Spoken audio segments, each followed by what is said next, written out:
Hello everyone, ఈరోజు మన healthy breakfast oats omelette and రాగి జావా. 1 కప్ ఓట్స్ని లైట్గా ఫ్రై చేసి 2 సెకండ్స్ పాటు మిక్సీ వేసి తీసేసుకోవాలి. దాన్ని బౌల్లో వేసి 1 కప్ మిల్క్ వేసుకొని కలిపి దాన్ని ఒక 10 మినిట్స్ పక్కన పెట్టేసుకోవాలి.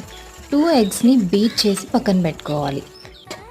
ఆల్రెడీ కలిపి పెట్టుకున్న ఓట్స్ మిక్స్లో క్యారెట్, ఆనియన్, కోరియాండర్, టమాటా, మిర్చి అన్నీ యాడ్ చేసుకోవాలి. ఇందులో సాల్ట్, కారం, పెప్పర్ పౌడర్ అన్నీ వేసుకోవాలి. ఈ మిక్సర్ని బాగా కలుపుకున్న తర్వాత బ్లెండ్ చేసి పెట్టుకున్న ఎగ్స్ని వేసుకొని బాగా కలుపుకోవాలి. Oats omelette mix ready. ఇప్పుడు ప్యాన్ పెట్టుకొని ఆమ్లెట్స్ వేసుకోవాలి. ఈ మిక్స్తో నాకు 4 ఆమ్లెట్స్ అయినాయి. ఈరోజు నా బ్రేక్ఫాస్ట్ ఓట్స్ ఆమ్లెట్ విత్ రాగి జావా.